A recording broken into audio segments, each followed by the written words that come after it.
Ibu, selamat pagi. Perkenalkan, saya mahasiswa kesehatan dari Universitas Muhammadiyah Sukabumi. Tujuan saya di sini adalah untuk memberikan sedikit pengetahuan terkait tentang pertolongan pertama. Nah, untuk waktunya sekitar 10 hingga 15 menit. Bagaimana? Apakah Ibu bersedia? Ya, saya bersedia. Apa ada yang ingin Ibu tanyakan terlebih dahulu sebelum kita mulai? Untuk saat ini belum ada. Baik, jika tidak, kita langsung mulai saja ya Bu. Sebelumnya saya ingin bertanya, apakah Ibu sudah memahami pertolongan pertama itu seperti apa? Belum. Belum ya, jadi di sini saya akan bantu menjelaskan.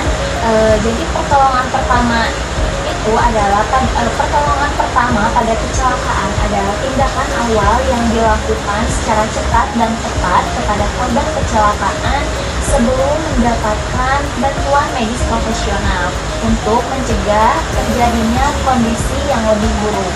Nah, adapun tujuan dari pertolongan pertama itu, kita bisa menyelamatkan jiwa korban, kita bisa mencegah terjadinya kondisi yang lebih parah, kemudian kita bisa membantu proses penyembuhan korban dan memberikan rasa nyaman pada korban hingga pertolongan medis tiba.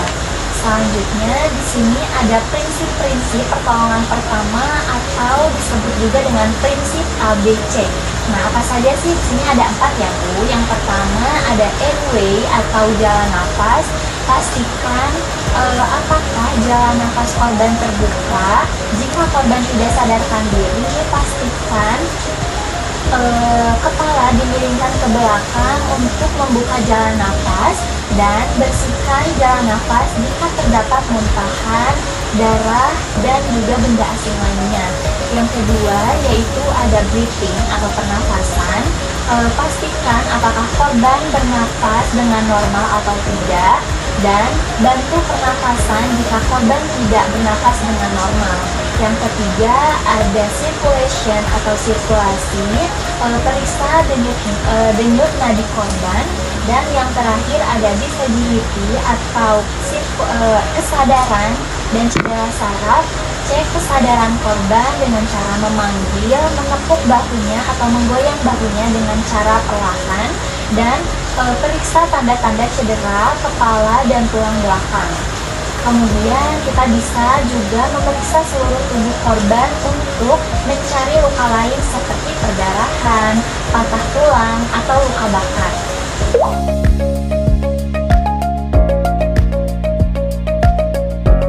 Nah, selanjutnya di sini ada langkah-langkah pertolongan pertama pada kecelakaan lalu lintas. Yang pertama yaitu kita harus pastikan dulu situasi aman sebelum mendekati korban dengan cara menghentikan lalu lintas, mematikan mesin kendaraan, dan gunakan segitiga pengaman. Pastikan juga tidak membahayakan diri sendiri dalam memberikan pertolongan pertama. Yang kedua yaitu ada menilai kondisi korban, seperti tentukan jumlah korbannya ada berapa, identifikasi siapa yang lebih membutuhkan pertolongan, dan terakhir lakukan penilaian cepat berdasarkan prinsip ABCD tadi ya Bu ya. Nah, yang ketiga di sini ada berikan pertolongan sesuai kondisi korban. Nah, jika korbannya sadar, tenangkan korban, pastikan dia tetap diam dan berikan dukungan emosional. Kemudian jika korban tidak sadar namun korban masih bernafas, posisikan korban dalam posisi pemulihan. Selanjutnya, jika korban tidak bernafas, lakukan resusitasi jantung atau RJP jika terlatih ya Bu ya. Dan selanjutnya jika terdapat perdarahan, tekan menggunakan kain bersih atau perban untuk menghentikan pendarahan, dan jika memungkinkan tinggikan bagian tubuh yang terluka untuk mengurangi aliran darah. Selanjutnya jika patah tulang, jangan menggerakkan korban kecuali benar-benar diperlukan. Stabilkan dengan menggunakan bidai atau benda keras yang ada di sekitarnya. Hindari mengangkat korban sembarangan untuk mencegah cedera tulang belakang.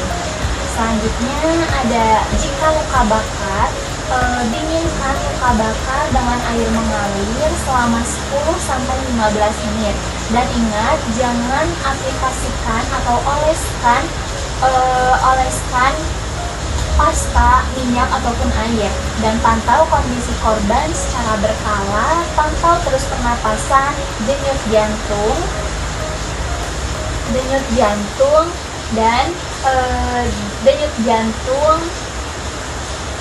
dan kesadaran korban hingga bantuan medis tiba. Nah, selanjutnya langkah berikutnya kita bisa hubungi bantuan medis secepatnya dengan cara menelpon 118 atau 119 ataupun rumah sakit terdekat di sekitarnya. Berikan informasi yang jelas dan serinci mungkin seperti lokasi kejadiannya itu di mana, kemudian jumlah korbannya itu ada berapa, jenis kecelakaannya seperti apa, dan kondisi korbannya itu bagaimana.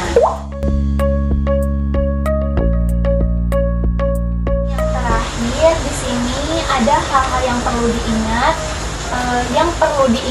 yang tidak boleh dilakukan. Yang pertama, kita tidak boleh panik.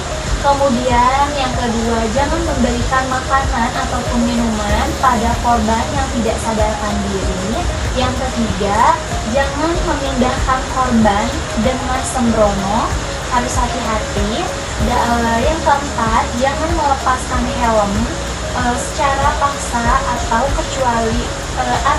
darurat nafas. Dan yang terakhir, jangan memberikan obat tanpa petunjuk medis. Nah, mungkin itu saja Ibu yang dapat saya sampaikan. Bagaimana, apakah Ibu sudah memahami apa yang saya sampaikan barusan? Ya, sekarang saya sudah memahami lebih jauh. Baik, alhamdulillah ya. Kalau seperti itu, boleh Ibu jelaskan atau Ibu sebutkan prinsip dasar pertolongan pertama itu tadi ada apa saja? Baik, Kak, tadi ada beberapa yang disampaikan ya terkait dengan prinsip dasar dari pertolongan pertama itu. Ada jalan nafas, kemudian ada pernapasan, kemudian ada sirkulasi, dan terakhir itu adalah kesadaran atau cedera. Ya, berarti ada 4 ya. Ibu sudah menjelaskan semuanya dengan baik. Berarti Ibu sudah memahami ya apa yang saya sampaikan. Nah, mungkin sebelum kita tutup, apakah ada yang ingin Ibu tanyakan terlebih dahulu? Cukup. Baik, jika tidak, mungkin kita cukupkan sampai di sini. Terima kasih untuk waktunya. Kalau begitu, saya pamit permisi. Assalamualaikum.